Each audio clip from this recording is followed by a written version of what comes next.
ચાલો સ્વાધ્યાય 11.2 રચના બીજી 4 સેમી 5 સેમી 6 સેમી બાજુવાળા ત્રિકોણની રચના કરો અને પછી આ ત્રિકોણની બાજુઓને અનુરૂપ તે બાજુઓથી 2/3 ગણી બાજુવાળા ત્રિકોણની રચના કરો। તો આના આધારે આપણે પહેલાં પક્ષ કૃત્ય લખવાનું હોય તો કે પક્ષની અંદર જે માપ આપી દીધું છે એ પક્ષમાં તો કે ત્રિકોણ એબીસી માં આ એબી નું માપ બીસી અને એસી એબી બરાબર 4 સેમી બીસી બરાબર 5 સેમી અને એસી બરાબર 6 સેમી બાજુ વાળો ત્રિકોણ આપેલ છે। કૃત્યની અંદર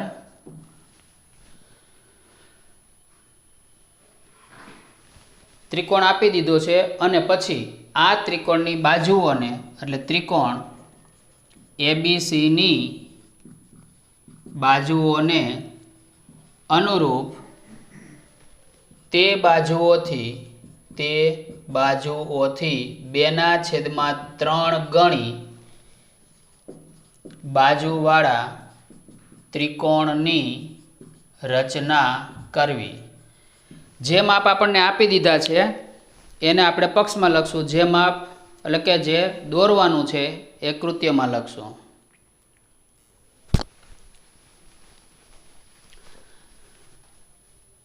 જે માપ આપી દીધા હોય એ પક્ષમાં, જે દોરવાનું છે એ કૃત્યમાં। હવે આપણે આ પ્રમાણે પહેલાં ત્રિકોણની રચના કરીએ। તો આપણે ત્રિકોણ એબીસી દોરીએ તો આપણે આ રીતે લખીએ છીએ ત્રિકોણ એ બી સી એટલે એમાં પાયો બીસી બને એટલે પહેલાં આપણે પાયો બીસી દોરવાનો થાય અને બીસી કેટલો છે 5 સેમી। તો આપણે પહેલાં રચના અહીંયા દોરીએ।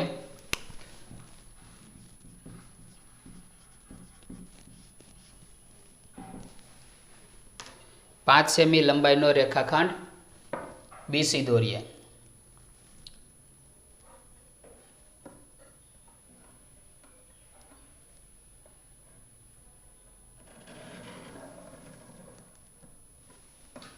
હાલો 5 સેમી લંબાઈનો રેખાખંડ બીસી।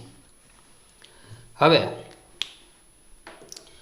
પરિકરની મદદથી જ પહેલાં આપણે જે પ્રમાણે ત્રિકોણ કીધો છે એ પ્રમાણે દોરવાનો। હવે એબીનું માપ 4 સેમી છે તો પરિકરમાં ફૂટપટ્ટીની મદદથી પરિકરમાં 4 સેમી ત્રિજ્યા લેવાની, 0 થી લેવાની, 1 થી લેવાની નથી।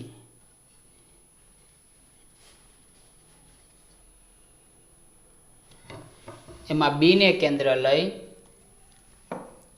કેન્દ્ર લઈ અને ઉપરના ભાગમાં આપણે ચાપ દોરવાની છે।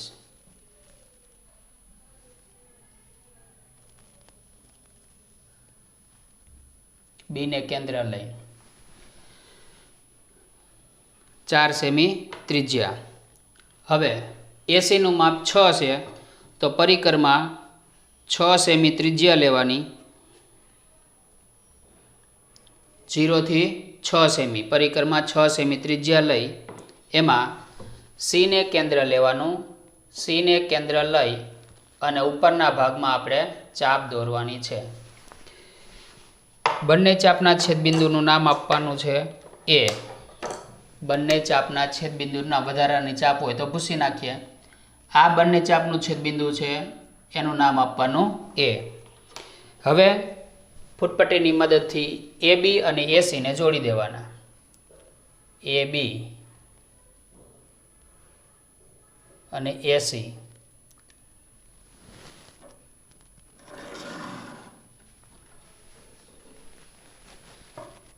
આ ત્રિકોણની રચના કરતાં આપણે 9મા ધોરણમાં શીખી ગયા, 8મા ધોરણમાં હોતે કે કઈ રીતે આપણે ત્રિકોણ દોરવો।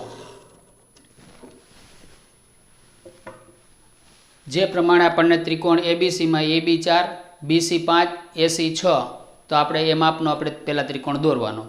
હવે આ ત્રિકોણને અનુરૂપ એની બાજુઓથી 2/3 ગણી બાજુવાળા ત્રિકોણની રચના કરવાની. તો અહીંયા અંશ છેદ કરતાં નાનો છે, અંશ છેદ કરતાં નાનો છે એટલે આપણે નાના ત્રિકોણની રચના કરવાની થશે. અંશમાં 2 છેદમાં 3 એટલે 2 3 કરતાં નાના છે એટલે આપણે નાના ત્રિકોણની રચના કરવાની.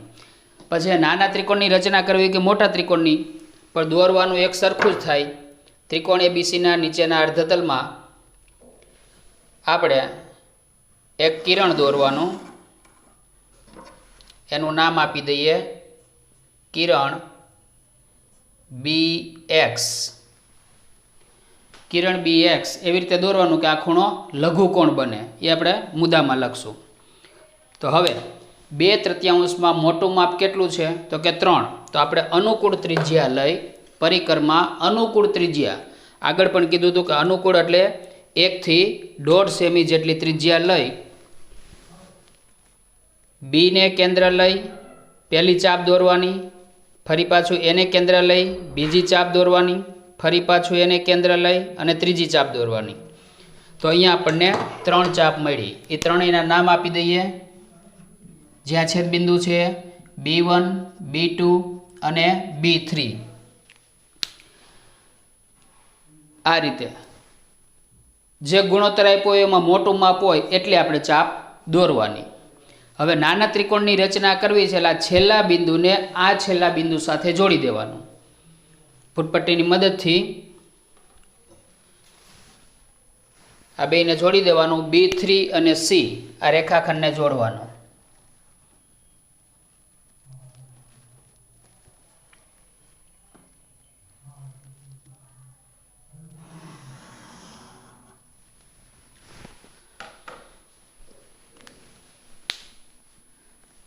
હવે આ 3 નંબર ઉપર રેખાખંડ દોરાઈ ગયો. હવે આપણે 2 નંબર ઉપર આ 3 નંબરનો જે રેખાખંડ છે એને સમાંતર અહીંયા આપણે રેખાખંડ દોરવાનો છે.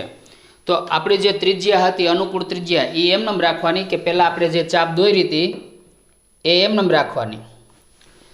હવે કેન્દ્ર કોને કોને લેવું? 2 અને 3 જે માપ આપ્યા છે, તો આપણે અહીં જે નામ આપ્યા છે, તો એક વખત 2 ને કેન્દ્ર લઈ એક વખત B2 2 એટલે અને B1 ઉપરથી B1 ને B2 ને કેન્દ્ર લઈ અને B1 ઉપરથી આવી રીતે આમ ચાપ દોરવાની. એવી જ રીતે 3 નંબર ઉપર એટલે B3 ને કેન્દ્ર લઈ અને B2 ઉપરથી આમ ચાપ દોરવાની.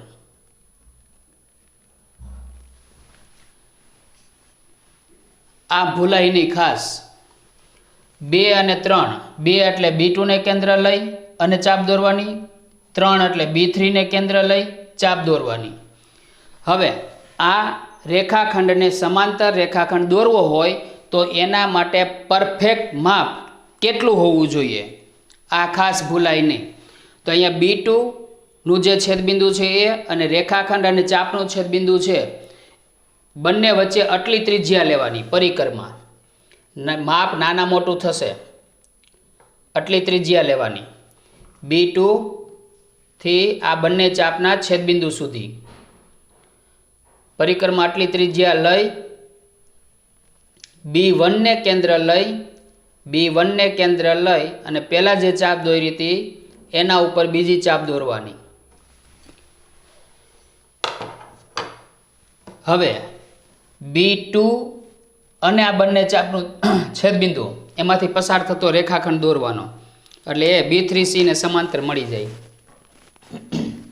આ બંને ચાપનું છેદબિંદુ અને આ B2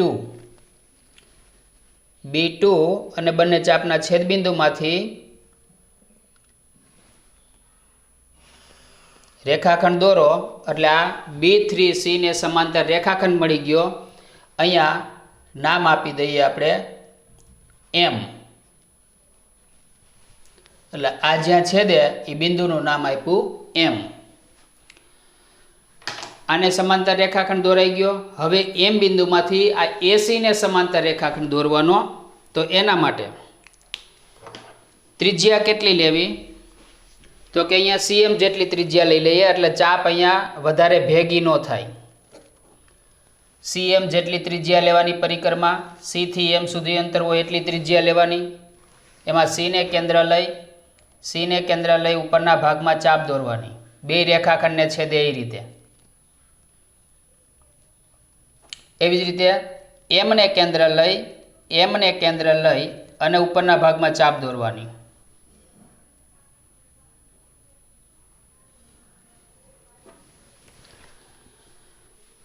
હવે આને સમાંતર અહીંયા રેખાખંડ દોરવો છે તો એના માટે પરફેક્ટ કેટલું માપ લેવું પડે? તો કે અહીંયા M થી આ બંને ચાપનું છેદબિંદુ છે ત્યાં સુધી માપ બદલે M થી ત્યાં બંને ચાપના છેદબિંદુ વચ્ચે જેટલું અંતર હોય પરિક્રમા આટલી ત્રિજ્યા લેવાની.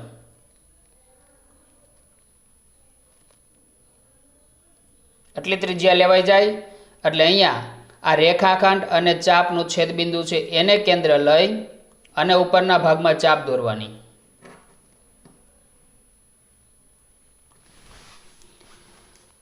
હવે બંને ચાપનું છેદબિંદુ અને બિંદુ M, આ બિંદુ M અને બંને ચાપના છેદબિંદુમાંથી પસાર થતો રેખાખંડ દોરવાનો ફૂટપટ્ટીની મદદથી.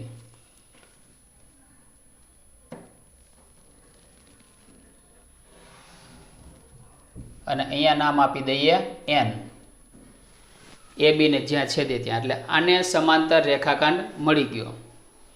તો અહીંયા આ રચના દોરવાનું કામ પૂરું. હવે રચનાના મુદ્દા લખીએ આપણે. જે પ્રમાણે દોરતા ગયા એ પ્રમાણે આપણે એના મુદ્દા લખવાના. રચનાના મુદ્દા, એના પછી રચના આવે તો રચના આપણે સામે દોરી છે. પછી રચનાના મુદ્દા, એમાં પહેલો મુદ્દો, જે પહેલા મુદ્દામાં આપણને ત્રિકોણ આપ્યો છે એની અંદર માપ આપ્યા છે. ત્રિકોણ અને એની અંદર માપ આપ્યા હોય અને આપણે એની મદદથી જે ત્રિકોણ દોરીએ એ પ્રમાણે લખવાનું નથી. આખા ત્રિકોણ માટે એક જ મુદ્દો લખવાનો છે કે આપેલા માપનો ત્રિકોણ ABC દોરો. એટલે પહેલા ત્રિકોણ દોરાઈ ગયો. હવે આ ત્રિકોણ ABC સિવાય જે કામ કર્યું છે આપણે એના વિશે મુદ્દા લખવાના. ત્રિકોણ દોરાઈ ગયા પછી આપણે શું કર્યું તો કે નીચેના ભાગમાં કિરણ દોર્યું હતું. તો બીજો મુદ્દો આવશે એનો કે કિરણ BX એવી રીતે દોરો કે જેથી ખૂણો CBX લઘુકોણ થાય. એટલે આ કિરણ દોરાઈ ગયું. કિરણ ઉપર આપણે જુદી જુદી 3 ચાપ લીધી. તો એનો મુદ્દો એ મુદ્દો આપણે આગળ રેખાખંડના વિભાજનમાં આવી ગયો. તો અનુકૂળ ત્રિજ્યા કિરણ BX પર અનુકૂળ ત્રિજ્યા અને વારાફરતી બિંદુઓ. આને કેન્દ્ર લીધું, પહેલા 3 ને કેન્દ્ર લીધા, છેલ્લાને લીધું નથી. તો વારાફરતી બિંદુઓ B, B1, B2 ને કેન્દ્ર લઈ અને બિંદુઓ કયા કયા મેળવા? B1, B2 ને B3. B1, B2 અને B3 એવી રીતે મેળવો કે જેથી B1 બરાબર B1 B2 બરાબર B2 B3 બરાબર બસ B3 સુધી છે B3 થાય.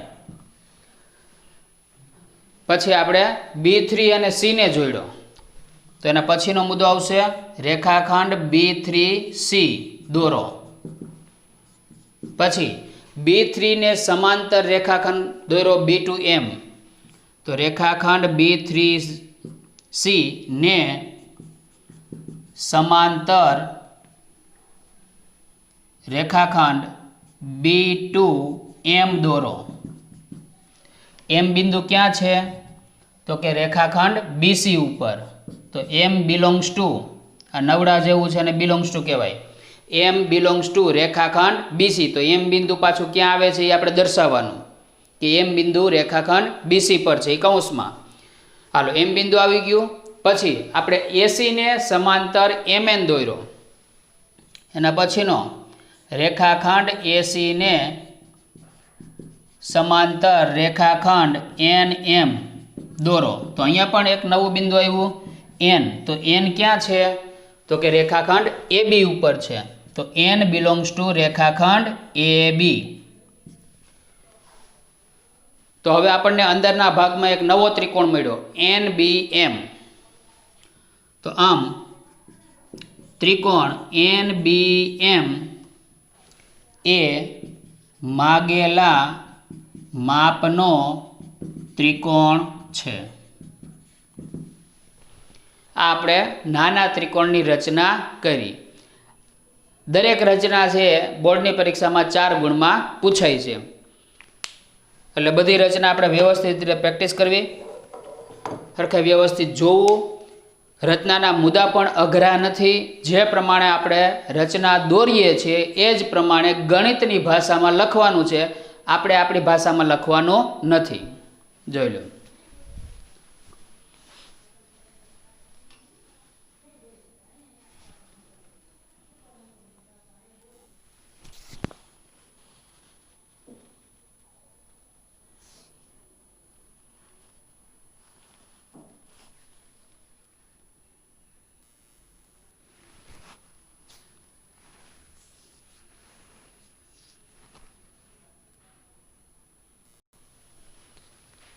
હાલો, પ્રશ્ન 3 સેમ આ જ રીતે છે, પણ ગુણોત્તર 7/5, 7/5 ઓમાં 2/3 હતો, એમાં અંશ નાનો હતો, આમાં અંશ મોટો છે, એટલે આપણે ખાલી મોટા ત્રિકોણની રચના કરવી છે। પ્રશ્ન 3 5 સેમી, 6 સેમી, 7 સેમી બાજુવાળા ત્રિકોણની રચના કરો અને પછી આ ત્રિકોણની બાજુઓને અનુરૂપ તે બાજુઓથી 7/5 ગણી બાજુવાળા ત્રિકોણની રચના કરો। પક્ષ તો કે આપણને જે આપી દીધું છે એ પક્ષમાં લખવાનું, એટલે એક ત્રિકોણની 3 બાજુના માપ આપ્યા છે, એટલે આપણે ત્રિકોણ ધારી લઈએ કે ત્રિકોણ એબીસીમાં એબી બરાબર 5 સેમી, એબી બરાબર 5 સેમી, બીસી બરાબર 6 સેમી અને એસી બરાબર 7 સેમી બાજુવાળો ત્રિકોણ આપેલ છે। ત્રિકોણ એબીસીની બાજુઓને અનુરૂપ તે બાજુઓથી ગુણોત્તર અહીંયા એક બદલાઈ જશે 7/5 ગણી બાજુવાળા ત્રિકોણની રચના કરવી। તો રચના, હવે આપણે રચના દોરીએ। તો ત્રિકોણ એબીસી દોરવાનો છે, એટલે પહેલાં પાયો દોરવો પડે બીસી। બીસી કેટલો છે? તો કે 6 સેમી। પાયો પહેલાં લેવાનો કેટલો? 6 સેમી। તો ફૂટપટ્ટીની મદદથી પાયો દોરીએ આપણે।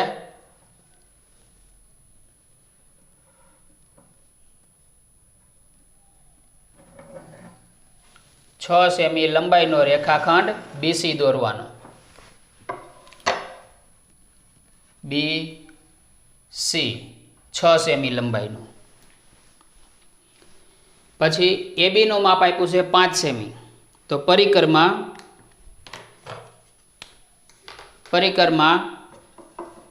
0 થી 5 સેમી ત્રિજ્યા લ્યો। એબીનું માપ 5 સેમી છે, એટલે પરિકરમાં 0 થી 5 સેમી ત્રિજ્યા લેવાની।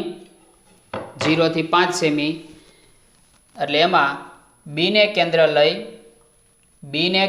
લઈ અને ઉપરના ભાગમાં આપણે ચાપ દોરવાની।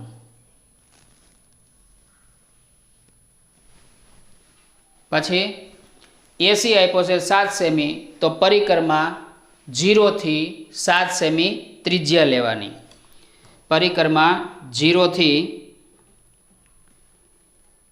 6 એના કરતાં એક વધારી દેવાનું 7, એટલે પરિકરમાં 7 સેમી ત્રિજ્યા લેવાની। તમારું માપ અને મારું માપમાં ફરક છે, એટલે તમારે એટલી બધી ત્રિજ્યા આવશે નહીં। પછી એમાં સીને કેન્દ્ર લઈ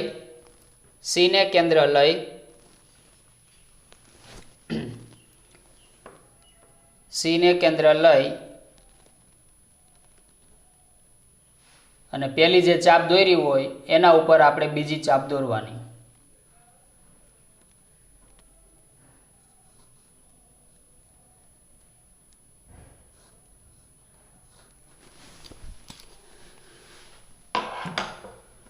બંને ચાપના છેદબિંદુનું નામ આપી દેવાનું એ.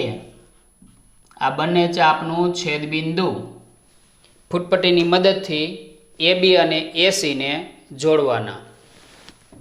ફૂટપટ્ટીની મદદથી AB અને AC ને જોડી દેવાના. એક્ઝેક્ટ છેદબિંદુ ક્યાં છે તો જોવાનું, નહીતર માપમાં થોડોક ફરક આવે હોતે. AB અને AC.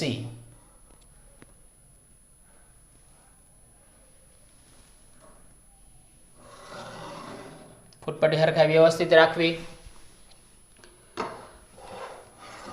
એટલે ત્રિકોણ દોરાઈ ગયો. ત્રિકોણ ABC માં જે પ્રમાણે આપણને માપ આપ્યા હતા એ પ્રમાણે આપણે ત્રિકોણ દોરાઈ ગયો. હવે નીચેના ભાગમાં આપણે શું કરીએ છીએ? કિરણ દોરીએ છીએ. તો દરેક ત્રિકોણની રચનામાં આ જ રીતે આવશે. નીચેના ભાગમાં કિરણ દોરવાનું.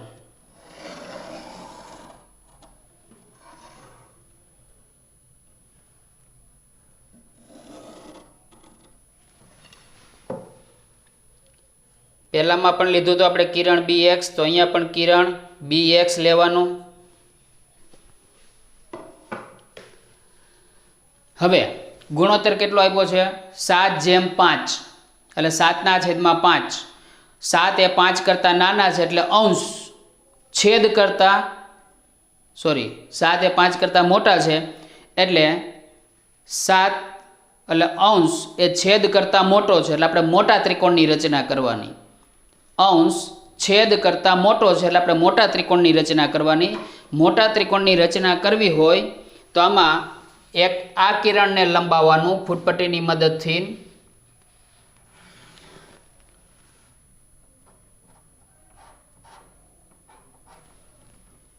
અને એક અહીંયા ઉપરની બાજુ એક કિરણ B એને લંબાવવાનું.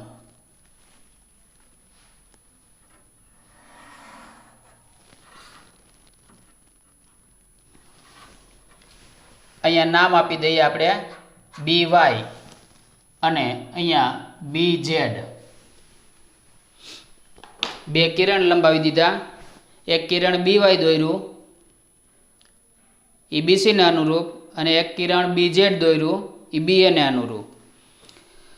હવે આ ગુણોત્તરની અંદર મોટું માપ હોય એટલે આપણે આના ઉપર ચાપ દોરવાની છે. તો અનુકૂળ ત્રિજ્યા, કિરણ નાનું હોય તો લંબાવી દેવાનું. 7 ચાપ છે એટલે મોટી આવશે.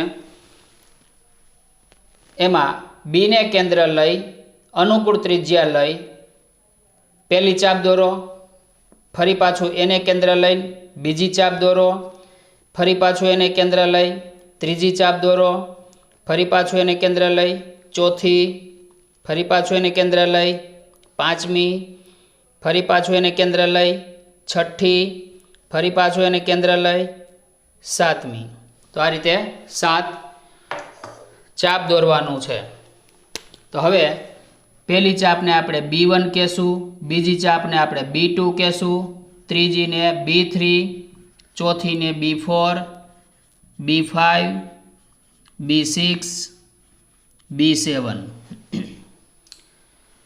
મોટા ત્રિકોણની રચના કરવી છે એટલે નાના માપને એની વિરુદ્ધમાં જવાનું. મોટો ત્રિકોણ એટલે નાનું માપ, તો ગુણોત્તરમાં નાનું માપ 5 છે તો 5 થી છેલ્લા બિંદુને આપણે જોડવાનું. ફૂટપટ્ટીની મદદથી C બિંદુ અને B5 એને જોડી દેવાનું. એક્ઝેક્ટ ક્યાં છેદે છે એ જોજો અને પછી એને જોડી દેવાનું. B5C. તો હવે આ રેખાખંડ B5C ને અહીંયા સમાંતર રેખાખંડ દોરવો છે. મોટો ત્રિકોણ દોરવો છે એટલે જે સમાંતર રેખાખંડ દોરીએ ત્રિકોણની બહારના ભાગમાં આવે. નાના ત્રિકોણની રચના કરવી હોય તો અંદરના ભાગમાં આવે. એટલે આ ખાસ જોવાનું. તો હવે B5C ને સમાંતર રેખાખંડ આપણે દોરીએ તો પહેલાં જેટલી ત્રિજ્યા હતી એટલી જ ત્રિજ્યા છે. ત્રિજ્યાનું માપ બદલવાનું નથી એમાં 7 અને 5, તો એક વખત 7 ને કેન્દ્ર લેવાનું અને B6 ઉપરથી 7 ને કેન્દ્ર લઈ B6 ઉપરથી આપણે આમ ચાપ દોરવાની.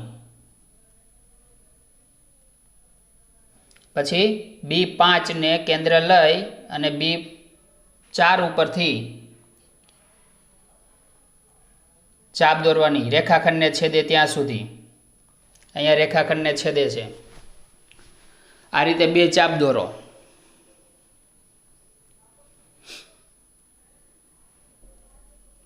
હવે પરફેક્ટ માપ લેવું છે. આને સમાંતર અહીંયા દોરવા માટે ખાસ ચોક્કસ માપ લેવાનું છે, એમાં ભૂલ ન થવી જોઈએ. B4 અને બંને ચાપ એટલે રેખાખંડ અને ચાપના છેદબિંદુ વચ્ચે જેટલું માપ છે એટલી ત્રિજ્યા લેવાની છે. આ માપ નાના મોટું ન થાય ખાસ જોવાનું, નહીં તો રેખાખંડ સમાંતર નહીં મળે. આ પરફેક્ટ માપ સરખા વ્યવસ્થિત જોઈ લેવાનું. છેદબિંદુ ક્યાં છે, અહીંયા પણ છેદબિંદુ ક્યાં છે, આટલું ત્રિજ્યા લઈ B6 ને કેન્દ્ર લઈ B6 ને કેન્દ્ર લઈ અને ચાપ દોરવાની છે. B6 ને કેન્દ્ર લઈ અને ચાપ દોરવાની છે. તો હવે B7 અને આ બંને ચાપનું છેદબિંદુ અને B7 આ બેયમાંથી પસાર થતો હોય એવો રેખાખંડ દોરવાનો.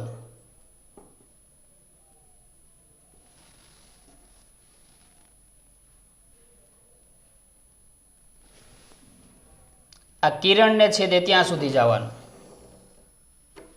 અહીંયા 2 જોઈ લેવાનું, એક્ઝેક્ટ માપ રાખો, પછી સામે જોવાનું. આને સમાંતર રેખાખંડ મળે છે કે નહીં એ પણ કુદરતે આપેલી આંખોની મદદથી જોવું.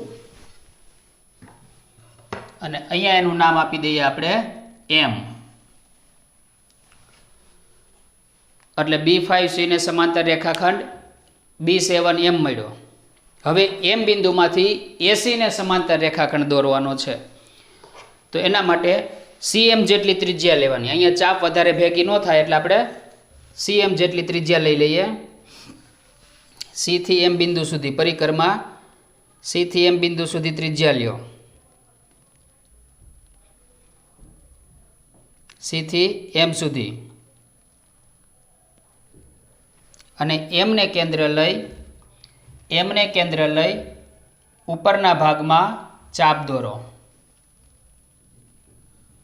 M ને કેન્દ્ર લઈ અને આ રીતે આમ ચાપ દોરો. પછી આપણે બીજી ચાપ દોરીએ.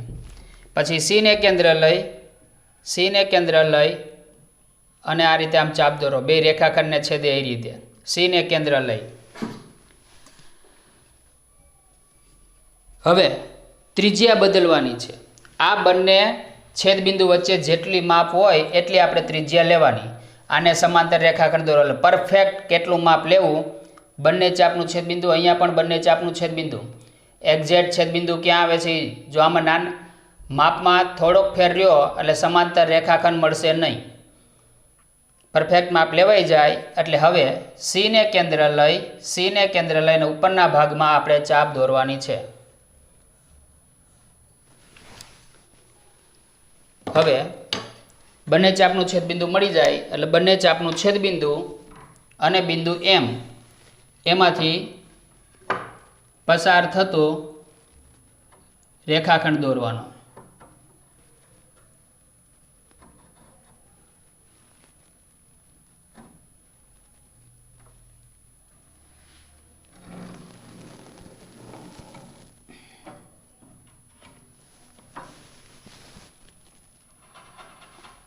બોર્ડની બહાર વહી જઈશ અને અહીંયા નામ આપી દેવાનું N બિંદુ. એટલે આ કિરણ ઉપર જ્યાં છેદે ત્યાં. એટલે અહીંયા આપણને ત્રિકોણની જે રચના કરવાનું કીધું હતું એ ત્રિકોણની રચના થઈ ગઈ. પણ અહીંયા કેવા ત્રિકોણની આપણે રચના કરેલી છે? મોટા ત્રિકોણની રચના કરેલી છે. મોટા ત્રિકોણની રચનામાં બંને રેખાખંડ સમાંતર રેખાખંડ દોરીએ એ ત્રિકોણની બહારના ભાગમાં આવશે. તો હવે રચનાના મુદ્દા લખીએ. પહેલામાં જેમ હતા એ જ પ્રમાણે લખવાના છે. તો પહેલું તો કે પહેલાં ત્રિકોણ ABC દોર્યો. એ બીનું માપ આટલું છે, બીસીનું માપ આટલું છે, એસીનું માપ આટલું છે, કાંઈ લખવાની જરૂર નથી. એક જ મુદ્દો બધાય માટે લખી દેવાનો કે આપેલા માપનો ત્રિકોણ એબીસી દોરો. બીજું, ત્રિકોણ એબીસી દોરાઈ ગયો એટલે નીચે આપણે કિરણ દોર્યું BX. તો કિરણ BX એવી રીતે દોરો કે જેથી ખૂણો CBX આ લઘુકોણ થાય.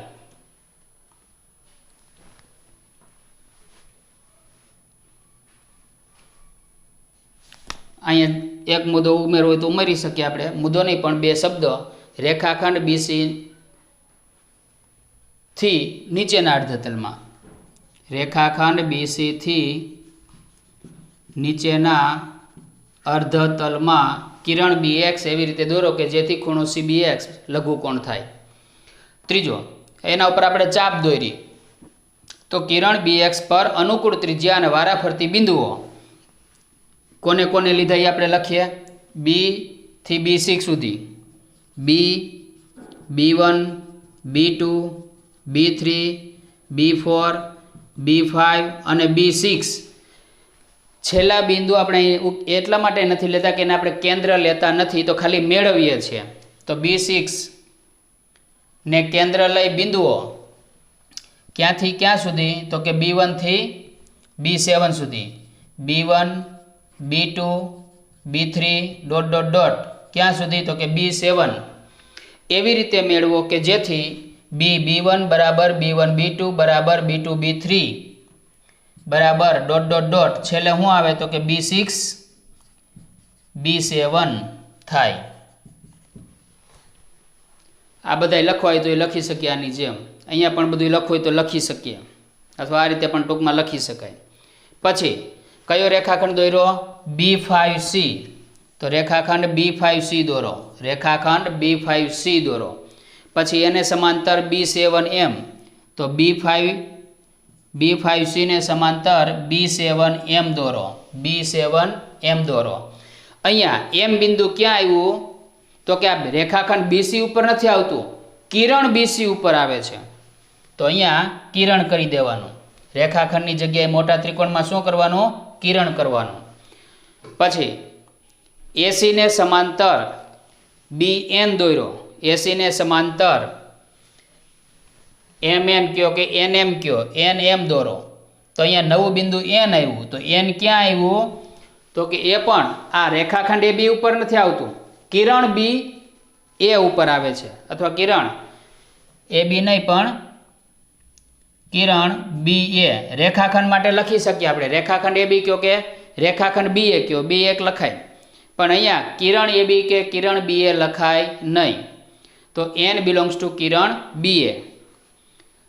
તો આમ ત્રિકોણ NBM દોરાઈ ગયો. એ માગેલા માપનો ત્રિકોણ છે.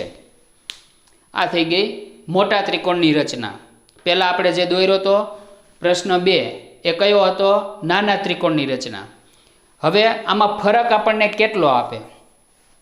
ત્રિકોણના માપમાં આપ્યું હોય. આ બે ત્રિકોણની અંદર આપણે જે દોર્યા એ ત્રણેય બાજુ ઉપરથી આપ્યું હોય. બાજુ ઉપરથી આપણે ત્રિકોણની રચના કરી. ક્યાંય બે બાજુ હોય એની અંતર્ગત ખૂણો હોય, ક્યાંય ત્રણેય ખૂણા હોય,